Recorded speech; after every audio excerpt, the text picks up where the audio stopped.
Hello, and welcome back to our second English lesson this week. And today we're just going to introduce our new model text and pick out some of the key vocab that goes alongside this model text. Now, this model text is a biography, much like we are going to write for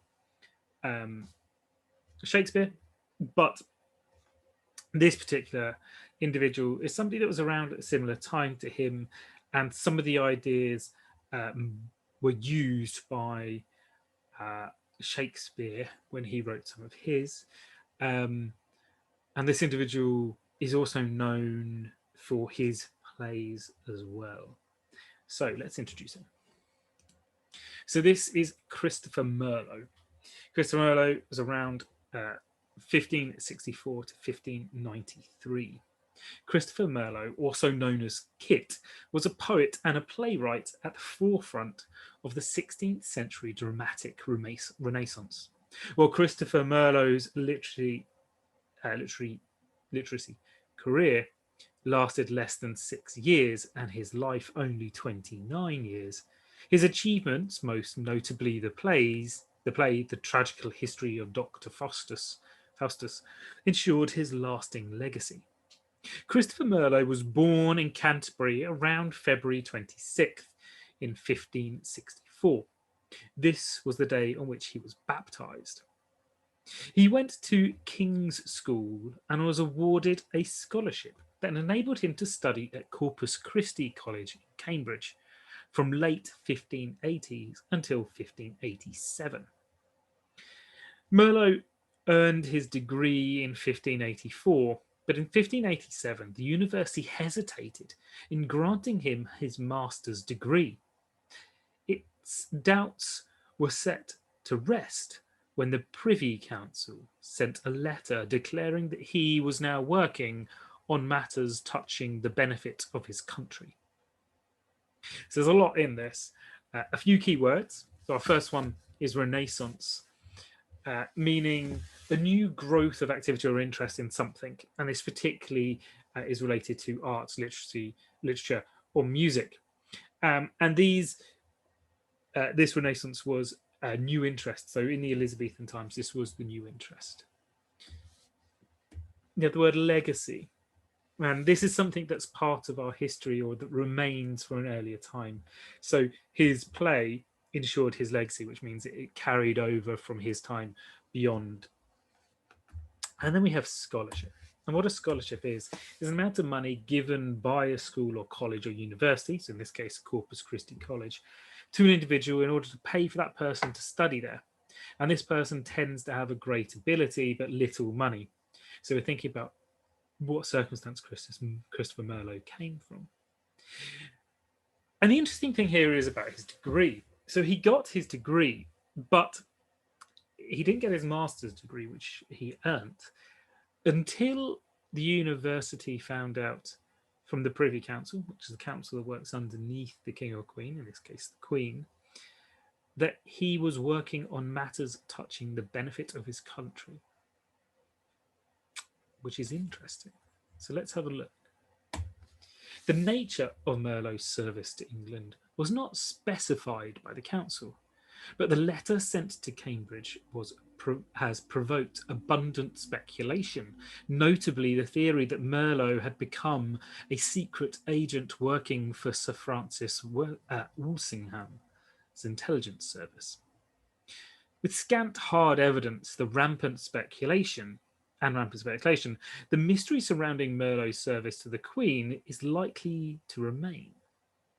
Spy or not, after attaining his master's degree, Merlot moved to London and took up writing full-time. After 1587, Merlot was in London, writing for the theatre and probably also engaging himself occasionally in government service, whatever that happens to be. What is thought to be his first play, Dido, Queen of Carthage, written while he was still a student at Cambridge. So a few more words here. Abundant meaning large quantities, so available in large quantities, or it is plentiful. We have speculation. which means you're forming a theory or conjecture without any firm evidence. So it's more like an idea, but it's without any evidence. And then we've got rampant, which is especially something that's unwelcome, but it's flourishing or spreading unchecked, something that goes on without being stopped, quite often related to something unpleasant or unwelcome. So rampant speculation is a theory or idea that is spread wildly without anyone stopping it. But this is interesting because Merlot must still be young at this age. He had already written his first piece, what they believe, while he was a student at Cambridge, which is Dido, Queen of Carthage. And although we don't know exactly what it was, history being what it is, and we can only take what we know, for example, and probably not a lot of would be said if he was in the Secret Service, but it's interesting that he might be, and where some of his ideas may have come from. Elizabethan theatre was split into three genres: history, tragedy, and comedy. And Merlot only wrote really in histories and tragedies. His histories included Dido, Queen of Carthage, Edward II, and Hero and Leander, and Turberlane the Great. The Jew of Malta and the tragical history of Dr. Faustus were his tragedies. Merlot's most famous play is the tragical history of Dr. Faustus, and it is the first dramatised version of the Faust legacy, in which a man sells his soul to the devil in exchange for knowledge or power. So the constant rumours of Merlot's atheism finally caught up with him on Sunday, May the 20th in 1593, and he was arrested for just that crime. Atheism, or heresy, was a serious offence for which the penalty was burning at the stake. Despite the gravity of the charge, however, he was not jailed or tortured, but was released on the condition that he report daily to an officer of the court. So there's a lot going on here. First, let's look at the words, and then we'll break down what's happening. So Elizabethan, meaning somebody within the reign of Elizabeth I.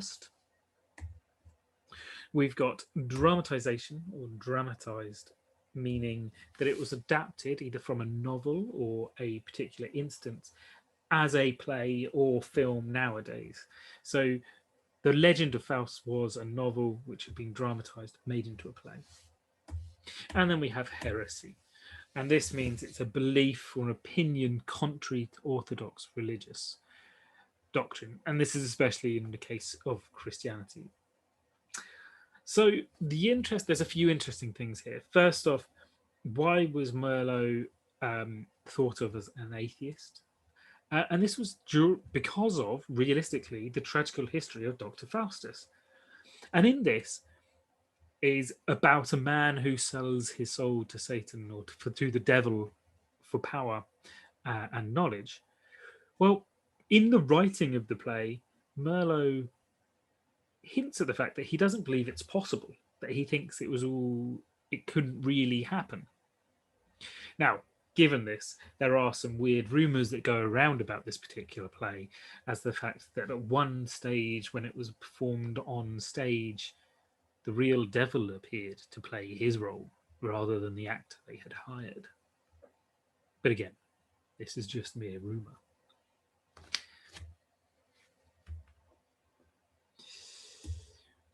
On May 30th, however, Merlot was killed by Ingram Freezer, allegedly after spending the day together with Merlot in a lodging house. A fight broke out between Merlot and Fraser over the bill, and Merlot was stabbed in the forehead and killed. Conspiracy theories have abounded since, with Merlot's atheism and alleged spy activities at the heart of murder plots, but the real reason for Merlot's death is still debated. What is not debated is Merlot's literary importance. He is Shakespeare's contemporary and is second only to Shakespeare himself in the realm of Elizabethan tragic drama. Now, our words are allegedly meaning something to convey something that's claimed to be the case, although there is no proof. so you can't prove it, but you think it is the case. Theory, conspiracy theories, is a belief of a covert but influential organization is responsible for unexplained events. So in this case, they may be blaming his the conspiracy theory being because he's part of the Secret Service, that something more was going on. And contemporary, meaning existing or living at the same time as another person, in this case Shakespeare. And this is why Kit Merlot was quite an interesting character. A lot happened in his short life. He didn't reach the age of 30, yet managed to write several plays, some of which lasted until now. So your short write task for today, you're going to write sentences using the key vocabulary from a model text. How many of them can you fit into one and still have the sentence make sense? Can you use parentheses? Now, some of these words are quite hard to work into it, and you really have to think about how you might use them. But there are really some nice, interesting vocab words here, and quite particular to this particular point in history. See what you can do. I'm really looking forward to seeing some of them. I hope you enjoyed our biography of somebody that we don't normally learn about. Maybe at some point we'll talk more about the play, The Tragical History of Dr. Faustus. For now, good luck. I'll see you in the next lesson.